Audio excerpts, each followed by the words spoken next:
사랑하는 여러분, 저는 공동체라는 단어를 참 좋아합니다. 물론 우리의 신앙은 내 개인적으로 하나님을 만나고 하나님과 함께하는 신앙이어야 되지만 혼자 말씀 보고 혼자 은혜를 사모하는 그것을 주님이 또 원하시는 것이 아니라 같은 장소 같은 시간에 함께 모여 같은 말씀을 먹는 예배를 요구하고 있다는 것입니다. 그래서 여러분은 홀로의 영성이 중요하지만 우리는 함께의 영성이 중요하다고 하는 사실을 늘 기억해야 돼요. 우리 한국교회에 잠깐 말씀드리면 개인적으로는 구원에 대한 열망 때문에 열심히 사모하면서 신앙생활을 하고 있지만 이 개개인이 모여서 한 공동체를 이루라고 할 때 함께 영성이 준비되지 않으면 각자의 그 사정에 따라서 함께하지 못하는 모습들을 우리는 많이 보게 됩니다. 그래서 여러분이 잘 아시는 것처럼 사회도 그렇고 어떤 단체든지 우리는 이 함께라고 하는 공동체성이라는 것이 너무 중요해요. 여러분이 추석 명절 다녀오셨어요? 여러분 함께 그 추석을 보내셨나요? 여인들만 그 주방에 드나드는 것이 아니라 남자들도 함께 그 주방에 들어가서 일을 할 수 있는 이 함께의 영성이 얼마나 중요한지 모른다는 것입니다. 여러분에게 오늘 이 함께 드리는 예배가 어떤 의미인지 궁금합니다. 저는 어제 실버교회 어르신 세대를 모시고 함께 윤건능의 소풍을 다녀왔습니다. 그런데 얼마나 희희낙낙 즐겁고 기뻤는지 몰라요. 오고 간 대화는 다른 것이 아니라 제가 우리 권찰님, 아버님, 어머니 잘 만나서 교회에 어른이 부모 세대가 이제 계셔서 얼마나 감사한지 모릅니다 라고 고백했대요. 또 우리 어르신들은 계속 조심 목사님 만나가지고 너무 기뻐요 하니까 제가 어떻게 그냥 아멘 해야죠. 예, 그래서 아멘 하니까 서로 좋다고 하니까 그냥 분위기가 그래서 그냥 서로 또 밥 사겠다, 서로 내가 음료수 사겠다 하면서 아름다운 시간을 보내고 왔습니다. 그러면서도 이제 막차 타신 신앙생활, 그래서 어찌 보면 신앙의 막내 역할에 불과하지만 이분들 안에 내가 믿음이 자라지 않고 아직도 주님이 누구인지 몰라서 목사님 이렇게 교회 다녀도 되겠어요? 라고 묻는 분들이 태반이지만 그 안에 함께라고 하는 이 공동체를 세워가고 정말 우리가 부모된 세대로서 뭔가 이 자녀들 위해서 하고 싶어하는 그것들이 막 그 안에 열망이 있는 것들을 보면서 참 좋은 공동체에 좋은 성도들과 함께하는 나야말로 정말 축복받은 목사라는 생각을 하게 되었습니다. 사랑하는 여러분, 다 세상에서는 매노라고 하는 귀한 직분들 감당하면서 사장 사모님 소리 듣다가 이 작은 공동체에 오셔서 드리는 이 예배가 이분들에게 무슨 의미가 있는지 제가 잠깐 발견할 수 있어서 기뻤습니다.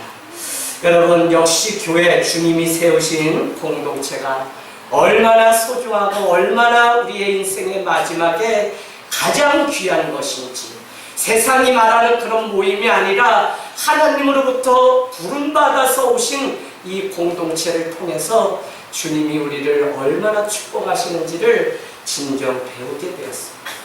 그래서 여러분, 고린도전서 1장 3절 우리 주 하나님과 주 예수 그리스도를 따라 은혜와 평강이 여러분에게 있기를 원합니다 라고 하는 우리 주 하나님에 대한 공동체적 고백이 있을 때 우리는 진실로 온전한 신앙을 가질 수 있다는 것입니다.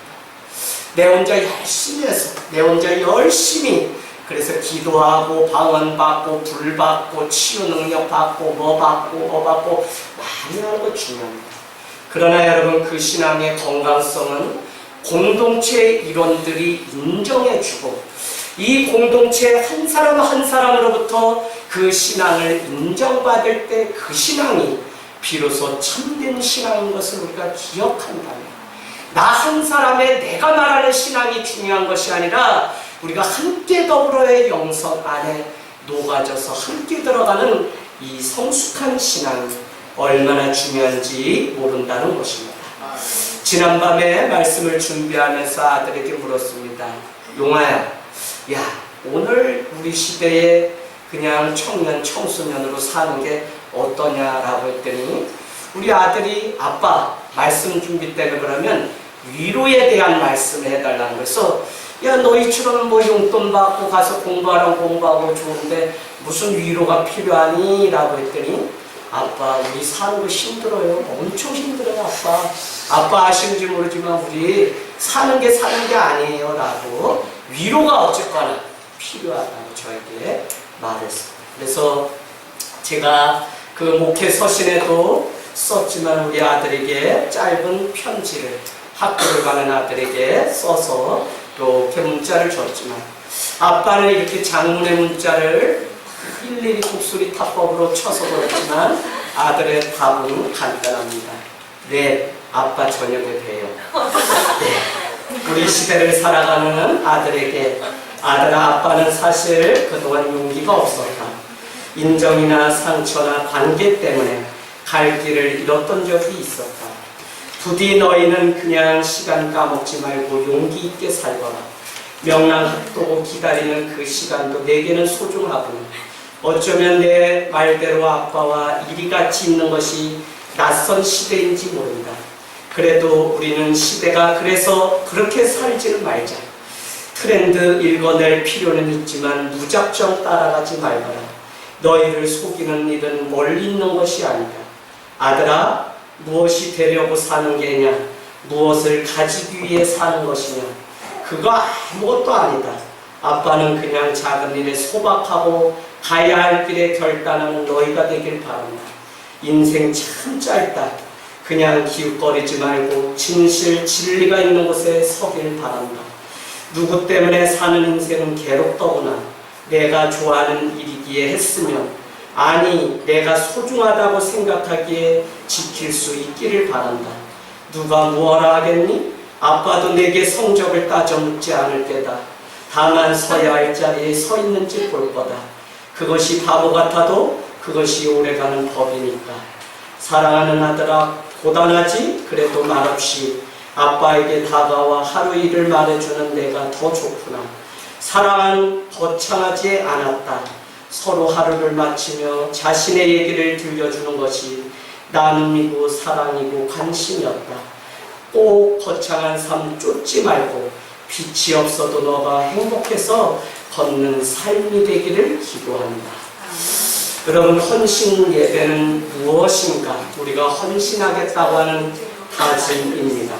그래서 아이들은 매주 예배 나와 함께하는 헌신도 있지만 오늘 이 예배를 직접 주관해서 드리는 그 아름다운 헌신이 있었습니다. 저는 우리 아이들에게 그래도 감사하고 너희들보다 귀한 사람이 없다는 그 사실 때문에 여기에 있는 우리 부모 세대가 아이들을 향해서 마음껏 축복의 박수를 보냈으면 합니다.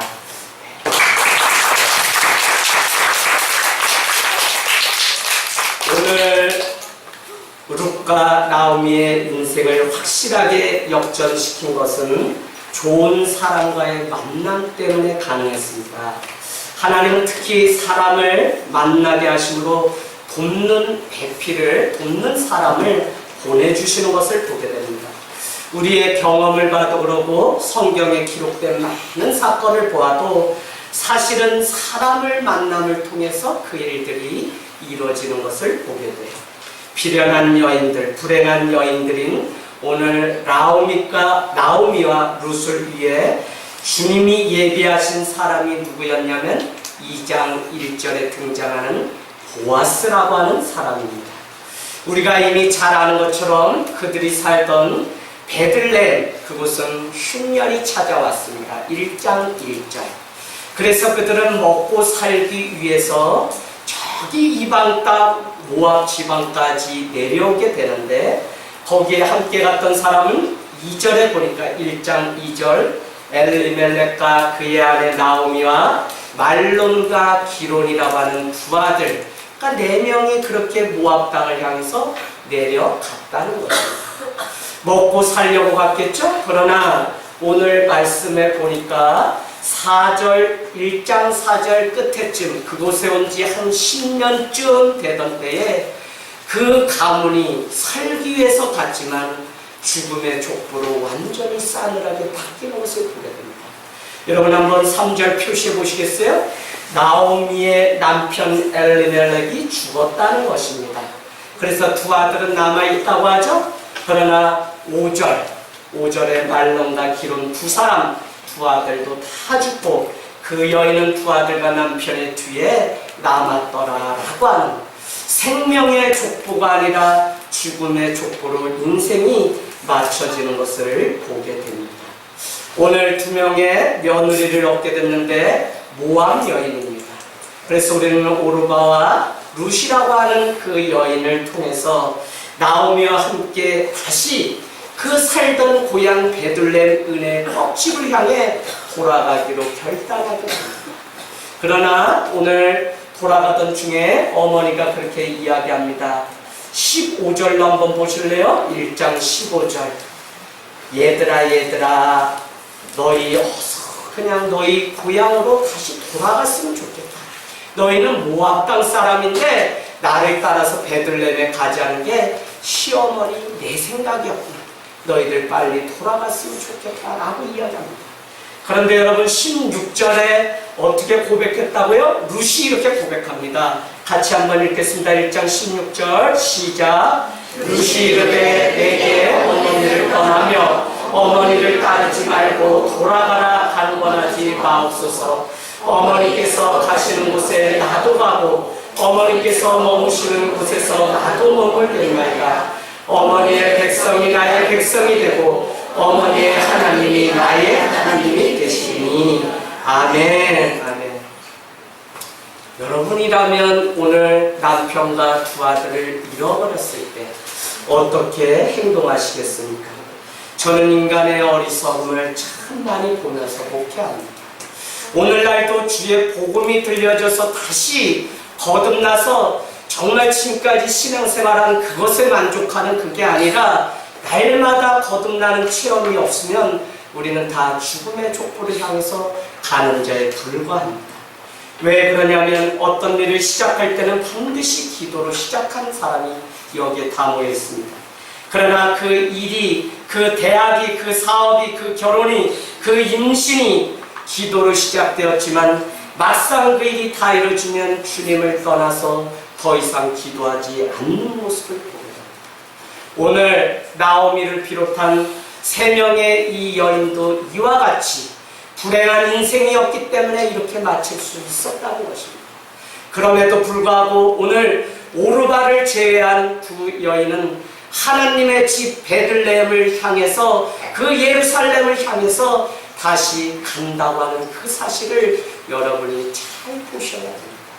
정말 오늘 드려지는 이 예배가 그냥 와서 우리가 같이 예배 드린 것으로 끝나면 안 되고 오늘 내 인생을 어디에 세워야만 내가 다시 살아갈 수 있는지, 인생 분할이 창창하게 남은 이 젊은 세대가 어떻게 인생의 가치관을 가지고 목표를 정하고 살아야 될지를 분명히 정하지 않는 오늘 이 걸음이 이것으로 끝나고 다시 모압 땅으로 돌아갔던 오르바와 같이 어차피 가자고 해도 가지 않기 때문에 필요 없는 존재였던 오르바, 오늘 다시는 오늘 말씀 이후에는 등장하지 않는 이 오르바와 같은 인생을 살 수 있다는 것입니다.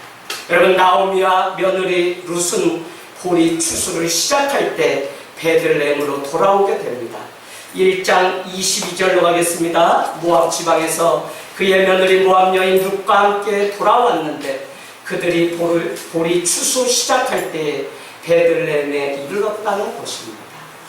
오늘 성경은 보아스를 두 가지로 소개하고 있습니다. 2장 1절 한번 여러분 표시해 놓으세요. 그 첫 번째는 나오미의 남편이었던 엘리멜렉의 친척이 바로 오늘 보아스라고 하는 사람이라는 것입니다. 보아스. 두 번째는 유력한 자라고 그렇게 말씀하고 있습니다. 유력한 자.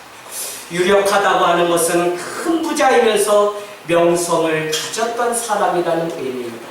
결국 보아스는요, 하나님이 나오미와 룻을 도우시려고 준비하신 하나님의 보이지 않는 손길이었다고 하는 사실을, 그래서 우리의 인생은 아무리 열심히 살아도 가장 중요한 것은 주님이 준비하신 사람을 만나는 그 축복이 얼마나 놀라운 축복인 줄 모릅니다. 제가 여러분께 마음을 다해서 끝까지 여러분을 놓치지 않고 살고 싶어하는 마음은 딱 한 가지입니다. 왜요? 하나님이 여러분과 만남을 이루게 하셨고 보내셨고, 그래서 저는 여러분과 만났기 때문에 제가 떠나보내는 일을 하면 안 되고, 어떻게 해서든지 저는 이 만남을 아름답게 가꿔서 끝까지 여러분이 쫓아오지 말라고 해도 쫓아가서, 아니 무덤 거기까지, 아니 다윗이 사자의 입을 찢고 그곳에 가서 자기의 양떼를 구원해 냈던 것처럼 그런 자리일지라도 수울에 그 있는 그 자리까지도 쫓아가서 오늘 이 하나님의 보이지 않는 손길 가운데 만나게 하신 이 만남을 아름답게 가꾸고 싶습니다. 사랑하는 여러분, 신앙인들은 때로 우리는 하나님만 의지하면 되기 때문에 사람으로부터 오는 그 도움은 바라는 것은 비신앙적이다고 그렇게 말하는 사람들이 있습니다. 그러나 절대 그렇지 않습니다. 하나님은 사람을 통하여서 도움을 주시는 경우가 많습니다. 다만 하나님을 바라보지 않고 사람만 의지하기 때문에 사람 보지 말라라는 이야기를 하는 것이지, 여기에 있는 한 사람 한 사람의 기도의 도움을 통해 우리가 오늘 세워지고 있다는 사실을 깨닫게 된다. 이 한 사람이 얼마나 하나님의 선물인지 우리는 다시 바라보게 됩니다. 여러분, 우리가 잘 아는 요셉조차도 이집트의 총리가 되기까지 그냥 그가 오직 하나님의 은혜로만 그 자리에 올라가는 것이 아니라는 것입니다. 구체적으로 하나님이 사람을 통해서 도와주셨죠. 누구요? 보디발이라고 하는 장군에게 은혜를 입어서 그는 오해를 받고 감옥에 갇히게 되었지만 그는 하나님과 함께하는 통한 자라고 하는 창세기의 그 말씀과 같이 감옥 안에서도 하나님의 은혜를 입었던 사람이라는 것입니다. 여러분, 결정적으로 그 옥 안에 갇혔을 때 왕의 그 꿈을 해석함으로 인해서 술을 담당하는 비서의 역할이 되었던 사람이 요셉이고, 그는 애굽 이집트의 결국 총리가 되어 인생 역전이 가능해졌습니다. 이렇게 사람의 도움을 통해서 하나님의 은혜가 임하는 경우를 보게 됩니다. 오늘 우리 시대를 살아가는 젊은이들은 잘 들으셔야 됩니다. 여러분들은 교회를 다니고 싶으면 다니고 말고 싶으면 말고, 이 친구 사귀고 싶으면 사귀고 말고 싶으면 말고 하는 시대에 사실 살아가는 시대입니다. 그래서 정말 마지막 내 죽을 때 내 무덤가에 와서 물어주는 사람이 한 명도 없다고 말하는 세대가 우리의 자녀의 세대가 될지 모릅니다. 그러나 여러분은 오늘 이 만남을 아름답게 어떻게 하나님이 만나게 하셨고 어떻게 우리를 아름다운 공동체의 식구가 되게 하셨는지 여러분이 깨닫게 된다면 여러분의 그 삶을 아름답게 주 안에서 공동체와 더불어 가꿔가는 인생이 되기를 원합니다. 아멘. 여러분, 어제죠? 토요일 밤늦게 10시 넘어서 11시 다 돼서 우리 이경호 목사님이 저에게 카톡을 보냈어요. 뭐나 했더니 그 목양실에 거기 아이들이 손짓고 요리하면 식사하면 다 때가 거기에 묻으니까 보기가 안 좋아요. 그래서 뭐를 좀 붙였으면 했는데 그래. 또 사진 한 장이 저를 마음 뭉클하게 했는데 초등학교 3학년밖에 되지 않는 권찰님의 딸이 아빠를 따라서 같이 와서 그 복도에 들어오는 잎사귀에 나뭇잎 잎사귀를 다 깨끗한 걸레로 닦아서 이 아이가 반질반질하게 해놓은 사진을 목사님이 감동이 되어서 눈물이 난다고 하면서 저에게 보냈습니다. 여러분, 이 아이조차도 공동체를 사랑하며 함께 한다고 하는 것이 무슨 의미인지 알기 때문에 때로는 헌신하고 누가 시켜서가 아니라 먼저 자발적으로 이 많은 일들을 감당하면서 걸어간다는 것입니다. 왜 그럴까요? 오늘 이렇게 만난 이것이 너무 아름답고 귀한 일이기 때문에 감히 그는 하나님의 은혜 앞에 자신의 삶을 드리기로 결단한 것입니다. 보아스는요, 은혜를 아는 사람입니다. 그는 친절하고요, 오늘 말씀해 보면 약자들에 대한 배려와 관심이 있습니다. 그는 유력한 자였기 때문에 베들레헴 그곳에 많은 땅을 가지고 있던 사람이 분명합니다. 많은 사람들의 살아가는 방식은 때로는 은혜보다 정의를 부르짖으며 살아가는 많은 사람들을 보게 됩니다. 여러분 잘 들으셔야 돼요. 우리 사회가 왜 이렇게 막다른 골모로 가게 됐냐? 하나님의 은혜, 하나님의 사랑이 있은 후에 그 위에 정의라고 하는 것이 존재해야 되는데, 우리는 무조건 나가서 뭔가 운동을 하고 소리를 높이고 하면 그것이 마치 정의로운 사람처럼 용서 없이 싸우고 반목하고 다투는 것입니다. 그 문화는 급기야 교회로 들어와서 교회 안에서도 한 영혼을 향한 긍휼함이 있어야 되는데, 저 사람 왜 저래, 저거밖에 안 되라고 하면서 남을 질시하고 원망하고 탓하는 사람들을 보게 됩니다. 여러분, 그 사람들이 하는 말은 정의롭지 않기 때문에 자기가 앞장섰다는 거예요. 그러나 주님은 정의로운 사람을 먼저 찾는 것이 아니라 하나님의 은혜를 입은 사람을 오늘도 찾고 있다는 것입니다. 사랑하는 남편이 왜 주님 곁으로 돌아오지 못합니까?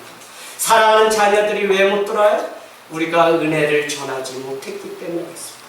그 많은 사람들이 교회는 이래야 된다, 사회는 이래야 된다, 누구는 이래야 된다, 많이 정의감을 가지고 이야기하지만 내 자신이 은혜를 입지 않고는 그가 외치는 많은 말들은 다 허공에 외치는 말을 뿐입니다. 그래서 여러분, 참된 그리스도인으로 균형을 가지고 살아가려면 여러분이 먼저 은혜를 입은 사람이 되십시오. 마태복음은 우리에게 분명히 말씀합니다. 긍휼히 여기는 자가 긍휼히 여김을 받을 것이라는 것입니다. 아멘. 긍휼이 무엇이냐? 그것이 불쌍히 여기는 마음이 바로 하나님의 은혜라고 하는 사실입니다. 아멘. 오늘 보아스의 인생이 왜 하나님의 은혜를 입었기 때문에 그의 인생이 귀하게 쓰임받았냐면 하나님이 그의 등 뒤에 계셨기 때문에 그렇습니다. 아멘. 여러분, 그는 정의 깊고 사회에 많은 것 가지고 있습니다. 그러나 더 놀라운 것은 그는 하나님의 은혜가 있었다는 것입니다. 그래서 그는 그 은혜 가지고 이제 정말 아무것도 없고 빈손이 되어서 돌아온 나오미와 이 룻을 향해서 베풀 수 있는, 은혜를 끼칠 수 있는 영향력 있는 사람이 되었다는 것입니다. 보아스가 은혜를 베풀 수 있는 사람이 된 것은 은혜를 누리는 사람이 되었기 때문에 그렇습니다. 여러분, 보아스를 옆에 잘 기록해 놓으세요. 보아스는 누가 어머니죠? 여러분 혹시 아세요? 보아스의 어머니는 누구죠? 보아스의 어머니, 힌트, 출애굽기 2장에 등장합니다. 기생 라합. 여러분, 오늘 4장으로 한번 넘어가 보세요. 4장. 여러분, 살몬은 보아스를 낳고, 남자 이름이죠? 살몬은 보아스를 낳고, 보아스는 오벳을 낳고, 오벳은 이새를 낳고, 이새는 다윗을 낳고, 다윗의 아들 누가 태어났다고요? 예수 그리스도가 태어났다는 것입니다. 여러분, 이것은 성경적으로 구속사적으로 엄청나게 중요한 의미가 있습니다. 정말 깨끗하다는 것, 거룩하다고 하는 것이 우리가 말하는 기생, 엄마가 기생 아니고 이런 것이 아니라 하나님의 은혜를 입고 하나님의 은혜로 다시 깨끗함을 입은 사람이 하나님의 그 족보의 사람이 되는 것이죠. 우리도 우리의 출신 배경 보면 얼마나, 내가 봐도 내 출신 배경 원망할 때가 얼마나 많습니다. 그러나 그것이 여러분의 삶을 흔들거나 무너뜨리면 안 되고요, 그것보다 더 중요한 것이 내가 하나님의 은혜를 입고 살아가는 사람인지가 너무나 중요하다는 것입니다. 보아스의 어머니는 라합입니다. 라합은 이방 여인이자 기생이었습니다. 이방 여인이기에 감당해야 될 그 힘든 일이 얼마나 많았을까요? 그런데도 그녀는 하나님과 사람들로부터 얼마나 많은 사랑과 은혜를 받아서 결국은 보아스, 그를 통해 유력한 집안으로 세웠는지 모른다는 것입니다. 그러니까 보아스는 자기의 엄마 기생 라합을 보면서 하나님의 은혜가 찾아오면 누구든지 인생 역전이 된다고 하는 사실을 그는 보며 친히 자랐다는 것입니다. 여러분, 부모가 해줄 수 있는 거 많지 않아요? 많이 해주려고 하지 마세요.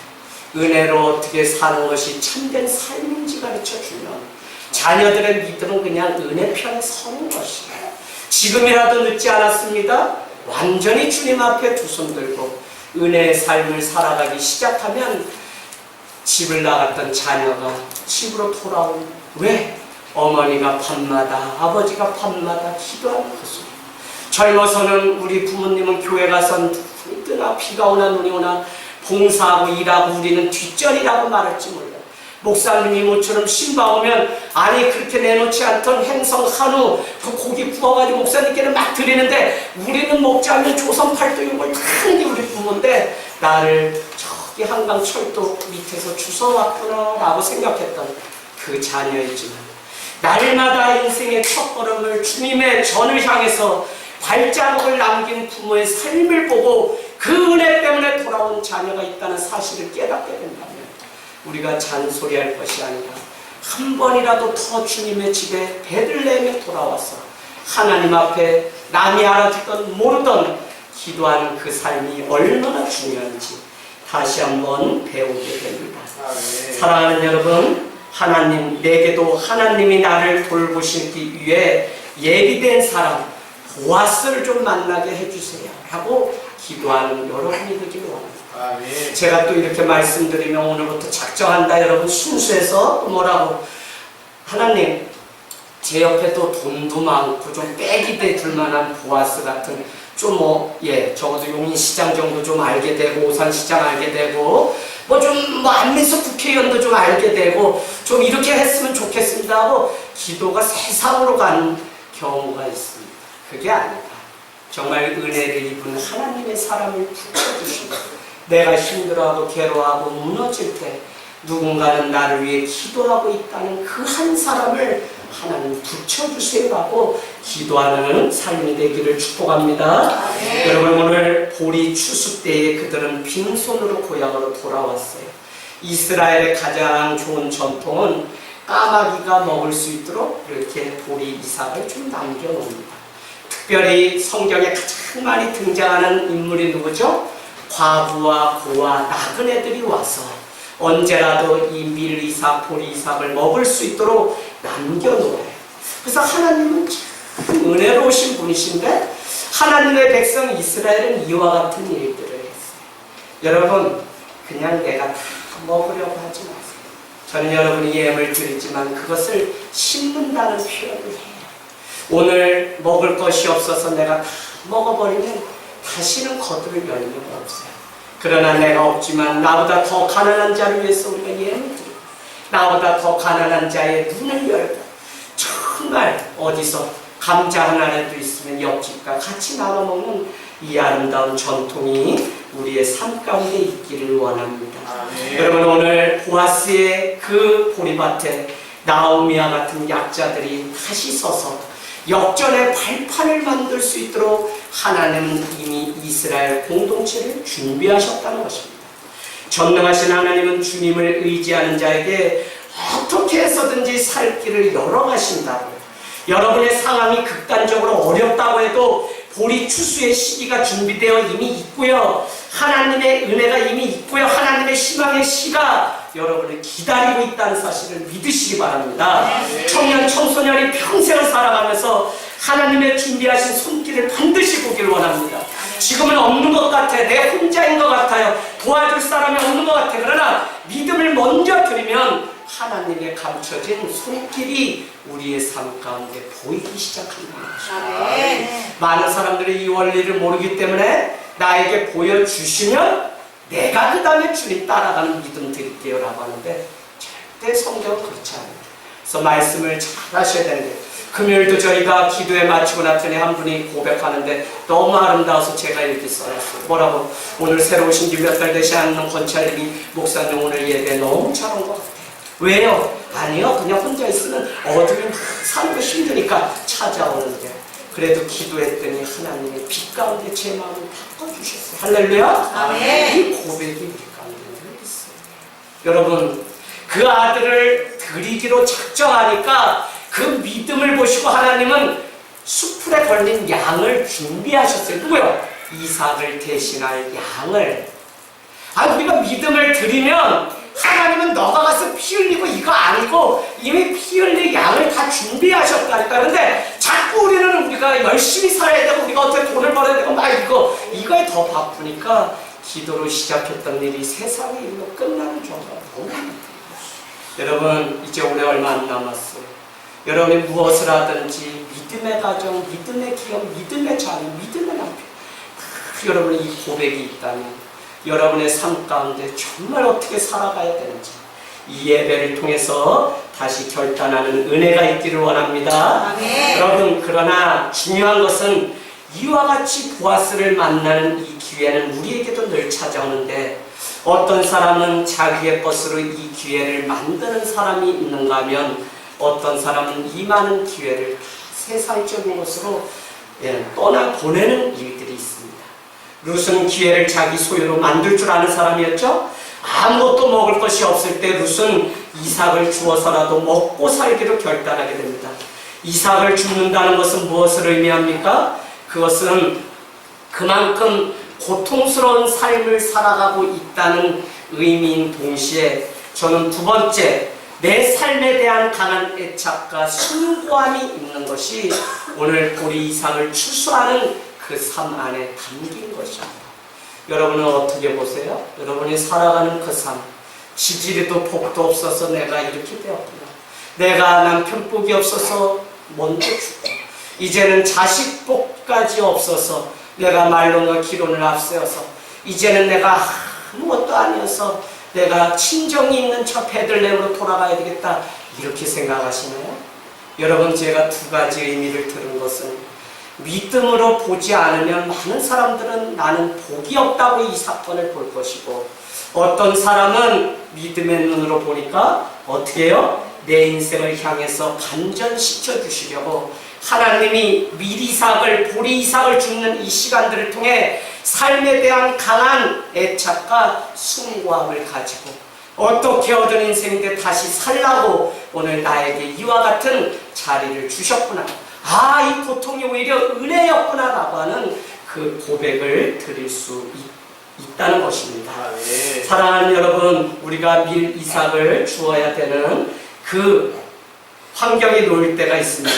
그러나 여러분이 놓치지 말아야 되는 것은 우리의 삶이 얼마나 숭고한 가치가 있는 것인지 모릅니다. 특별히 오늘 젊은 청년, 청소년 대학 떨어져도 돼요. 뺑뺑이 돌다 보면 다 갈 대학 있어요. 저는 그게 중요한 것이 아니라 내가 그 대학을 가서 그 학과를 가서 내 인생이 얼마나 풍성해지는 삶이 되었는가가 중요한 것이지 무슨 대학, 무슨 과가 중요한 것이 아닙니다. 여러분 점점 더 여러분의 생각, 가치관을 신앙적으로 제가 가르쳤던 자매 중에 제자훈련을 다 마쳤어요. 이 녀석이 스튜디오스가 되려고 늘 하는데 인물이 조금 밀려서 자꾸 떨어져요. 제자훈련 말미에 이렇게 고백합니다. 목사님 성형수술 좀 할 수 있도록 눈 감아주시면 안 됐나요? 그래서 그래 예뻐지는 건 죄가 아니지. 그런데 우리 한 번만 더 기도해보자. 그러고서 아시아나에 다시 시험을 보게 되었습니다. 현재 아시아나의 스튜어디스가 됐습니다. 그래서 제가 그것을 말씀드리려고 하는 것이 아니라 인생의 가장 중요한 때 정말 믿음의 가치를 가지고 우리가 어떻게 살아가야 되는지를 하나님 앞에 날마다 묻고 고민하는 삶이 되어야지 우리가 참된 삶이지 세상이 살아가는 방식대로 따라가기 시작하고 허용하면 여러분 10년 뒤에는 여기 아마 절반이 뭐예요? 그냥 우리 식구끼리나 예배드리는지 아니 우리 아들도 그냥 아빠 목사인 거 싫다고 떠날지도 몰라요. 점점 더 세상은 이와 같이 흉악해집니다. 그런데 여러분 삶이 이렇게 숭고하다는 것이 말처럼 쉽지 않은 것이 문제죠.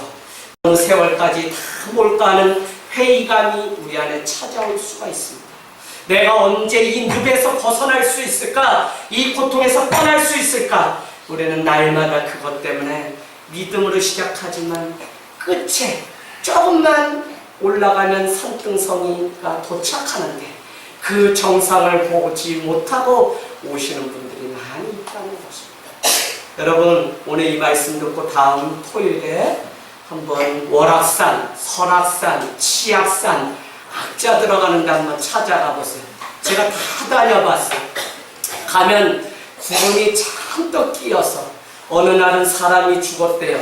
그래서 스님이, 수덕사 스님이 올라가면 안 됩니다, 청년. 그래서 제가 못 올라갔어요. 근데 이 밤에 어디 올라가지도 못하고 산장에서도 못 자버려요. 그럼 저 어떻게 해요? 스님 그랬더니 우리 수덕사 이철간 한간에 와서 자라 그래요. 그래서 이 목사가 되려고 했는지 수덕사 그 절간에 하는데 저는 그냥 밥 주고 뭐 주는 줄 알았더니 밤새도록 11시까지 호롱불 켜놓고 4월 초파일에 있을 그 연등 꽃 만드는데 내가 그냥 먹고 잘 수가 있었지. 그래도 연꽃같이 만들죠. 풀이라도 칠하고 같이. 그래서 21살에 수덕사에서 연등을 만들었던 경험이 기억이 납니다. 여러분, 우리의 인생에 이와 같이 정말 고통을 주는 악한 일들이 얼마나 많을까요? 그럼에도 불구하고 우리는 그 일 가운데 주님을 바라보면 우리 인생의 본론이 아직 오지 않았기 때문에 인생의 반전이 반드시 찾아올 때가 있는 줄로 믿습니다. 보험업계의 대부였던 클라이언트 스톤은 이렇게 이야기합니다. 사람들은 본래 거의 차이가 나지 않고 작은 차이가 날 뿐이다. 중요한 것은 작은 차이가 큰 차이를 만든다라고 이야기했습니다. 무슨 의미인지 아시겠죠? 차이 별로 안 나요. 더서 다 거기에. 이거를 우리는 도찐, 개찐 이렇게 이야기하죠. 다 더서 거긴데 그 작은 차이가 결국은 우리가 어떻게 살아가는지 그 삶, 그것 때문에 큰 차이를 만드는 것뿐이라는 것입니다. 여러분, 오늘 이삭이라도 주어서 살아야 한다고 하는 이 작은 차이가 큰 차이를 만들었다는 말씀입니다. 우리의 인생은 피투성인지 모릅니다. 아무리 피투성이 상태라고 해도 주님 손에 맡겨지면 결국 회복이 되기 때문에 우리는 피투성이라고 해도 살아 있어야 하는 이유가 바로 여기 있습니다. 룻이 이삭을 죽게 되면서 모든 문제가 풀려지게 됩니다. 이삭을 죽는 그 열정이 그에게 있었기에 그는 보아스의 그 이불 한켠에 들어가서 결국은 아들을 낳는 그 일들이 있었다는 것입니다. 5절에서 7절 그 여인이 보리 이삭을 줍는데 아니 보아스가 보고 하인에게 이렇게 묻습니다. 저기 있는 저 여인은 누구냐라고 묻는 겁니다. 그래서 제가 상상해 봤어요. 저는 이 룻기를 청년들하고 한 60회에 걸쳐서 설교를 빌레몬서도 한 52회 비교적 많이 한 설교입니다. 왜요?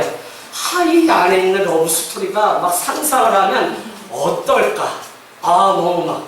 그래서 아름다웠던 것 같아. 보아스의 눈에도. 왜? 많은 여인들이 지금 이삭을 줍지 뭐 이 여인만 있었겠어요?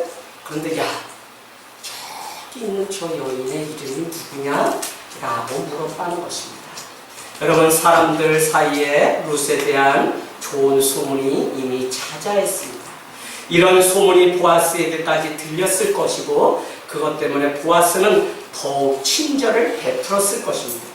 결국 진짜 실력은 무엇이냐? 나에 대한 좋은 소문이 나는 것이 그것이 우리가 준비해야 될 실력입니다. 교회의 영향력은 무엇이냐? 세상 가운데 좋은 소문이 나는 교회가 좋은 영향력이고 실력을 가진 사람입니다. 자기 자신은 무엇인가 이뤄서 막 떵떵떵떵 살지만 제가 신방을 가고 막 이렇게 가보면 뒤에서 말하는 동네 사람들을 만나게 돼요. 왜요? 제가 뭐 집을 잘 모르니까 어디 가게 어디 집 혹시 아시나요? 그러면 예 왜요? 근데 제 옆에 성경이 있으니까 왜 그러세요? 목사님이신가 봐요? 예. 그러면 그이도 교회 다녀요? 하는데 그 뉘앙스가 그 사람도 교회 다니면 다 전 세계 사람 다 교회 다니게 이런 그 뉘앙스. 그럼 목사님 저도 얼마나 부끄러운지 예 그분이 이제 교회 다닌 지 며칠 안 돼요. 예 아시는군요. 그렇게 대부를 때가 있습니다. 여러분, 우리 청년 여러분, 자신의 가치를 높여놓아야 돼요.